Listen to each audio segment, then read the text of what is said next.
there was the girl named Sucharita who was a little crazy, and for some reason she would go on teasing me, Jaggi the Great, but I ignored it. Once after a school vacation, she did not came back to school. Then this girl's brother who was a junior to us told us that his sister had died of pneumonia during this vacation. This girl was my age, doing many things in class, and she was suddenly gone. So I thought I would undertake a journey to death myself and see what happens. I found a bottle of cardinal sodium. It is some kind of barbiturate that can put you to sleep. I thought 98 tablets should be strong enough a dose to cause death.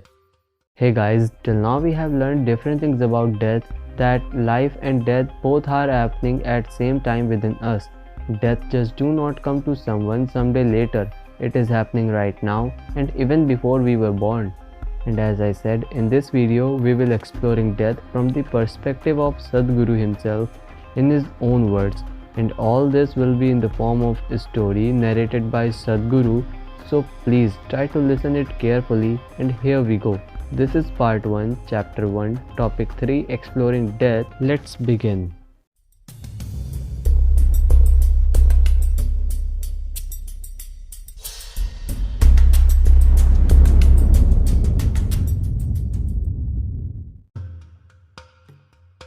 Exploring death. An incident occurred when I was still in school, which made me deeply intrigued by death. I was 13 at that time. I was fairly unusual child in school, but usually no one dared to tease me because I would beat them up. But there was the girl named Sucharita who was a little crazy, and for some reason she would go on teasing me, Jaggi the Great. I was irritated, but I ignored it. Once after a school vacation, she did not came back to school. Every day when her name was called during attendance, some of us would squeak out a female voice and try to answer her attendance for fun. This happened for a few days. Then this girl's brother who was a junior to us by 2 years in the same school told us that his sister had died of pneumonia during this vacation. That really freaked me out, not because someone had died, but because someone who was alive and here with us had vanished just like that. I became deeply intrigued by this. This girl was my age, doing many things in class, and she was suddenly gone. They said she was dead, but I wanted to know where she could have gone. Until then, to me, it was only old people who die. But being of my age group, the girl had brought death to my doorstep. Now it was no more question of curiosity, but a very existential one. I wanted to know where the hell do people go when they die, and what happens after death. I had already asked these questions to many people even before this incident occurred. I had also spent a lot of time in the cremation ground in the town, but still I did not know what happened after death. So I thought I would undertake a journey to death myself and see what happens. My father is a physician, so he had a medicine cabinet at home. I knew there were lots of medicine in it. Among them, I found a bottle of cardinal sodium. It is some kind of barbiturate that can put you to sleep. The bottle was supposed to contain 100 tablets, but when I took out them and count them, there were only 98. Someone had opened it and used up 2. I thought 98 tablets should be strong enough a dose to cause death. Next, I went through my cupboard. I had some money and lots of personal property like marble, catapults, and a few bird pets, which are of great value for a young boy. I decided to give them all away because I was going to die anyway. Some things I gave to my brother, the rest I distributed among my close friends. I told them I was leaving. They all thought it was one big joke. Then one day, I decided that I would do it that night. I did not eat my dinner that night because I knew if there was food in the stomach, this thing may not work very well.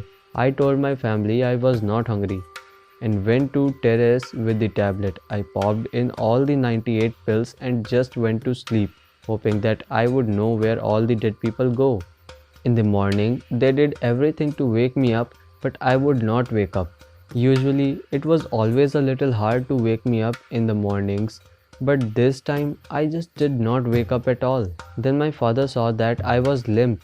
Everyone became terrified and took me to a hospital. They did a stomach wash, put me on oxygen and all, but I did not wake up for 3 days. I was lifeless and in a deep sleep. On the third day, I slowly came awake.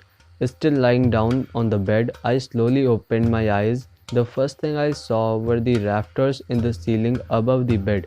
Immediately, I recognized where I was. I had seen those rafters many times before when I had visited my father at the railway hospital where he worked. So there I was lying in the bed in his hospital with all kind of tubes sticking out of me. It was very frustrating because I had gone through all this trouble hoping to see where one goes after death, and all I see are the damn rafters at the railway hospital. That was one desperate attempt to know what happens after death, but I had learned nothing about it. The only consolation was that I learned this was not the way to know. Later, I managed to bully my friends into returning most of the stuff I had distributed to them, and life carried on. Many years later, when I was a young man living life at my cocky best, a deep experience came unasked that changed my perspective about life and death completely. On one warm September afternoon, I was just sitting alone on a rock in Chamundi Hills.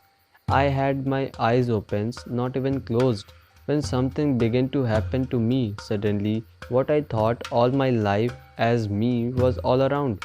My inside had become the outside. I did not know which was me and which was not me. The air that I breathing, the rock on which I was sitting, the atmosphere around me, everything had become me. It was crazy because what was happening was indescribable. What was me had become so enormous, it was everywhere. I thought this lasted a few minutes, but when I came back to my normal senses, the sun had set and it was dark. My eyes were open, I was fully aware, but what I had considered as myself until that moment had disappeared.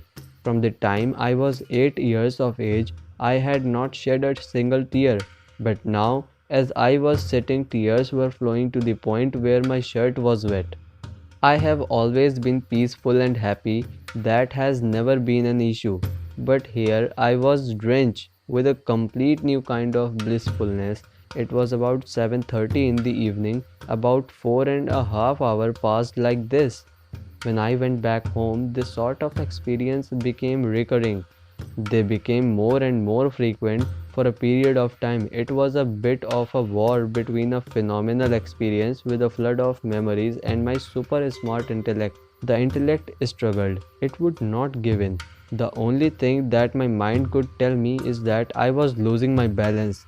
But the experience was so beautiful that I didn't want to lose it. It was absolutely fantastic, but at the same time, somewhere I was thinking it could be some kind of madness going on because it was too good to be real. Questions about death did not even come into the picture because life was happening in such proportions. But this experience made me realize that people don't die. They may have disappeared from your perception, but they don't die. They live on.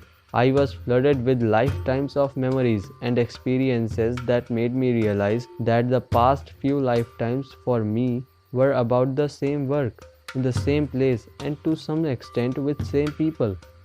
It is this understanding of life and death that has shaped my life since then. In a way, death is a fiction created by ignorant people.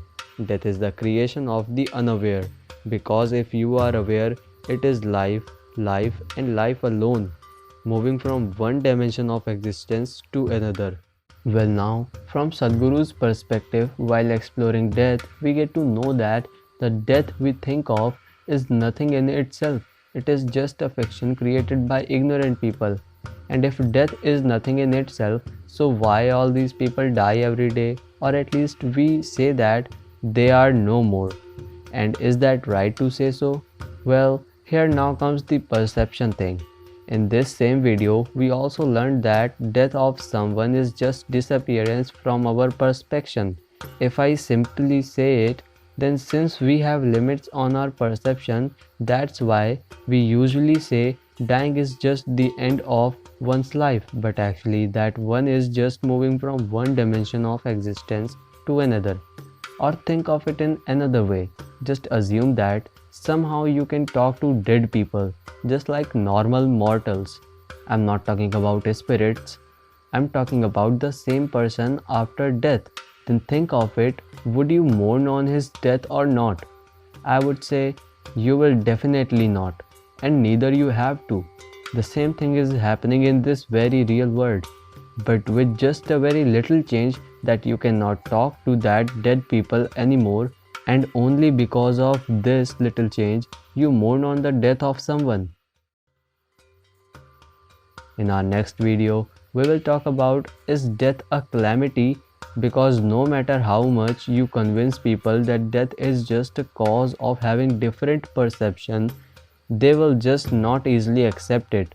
They always think of death in the way that it is some kind of tragedy that happened to anyone. So we will talk about it whether it is really a tragedy or not. And if you are still watching it and do not join me still, then please join me by subscribing this channel and hit that bell icon. You may like the video if you like it. It keeps me motivated in continuing this journey of video series. If you are a new watcher, then please let me know in the comment box from which country you are. And you can help this channel to grow by sharing it within your relative, friends and foes too. Because you and everyone should know what death is before you die. See you soon.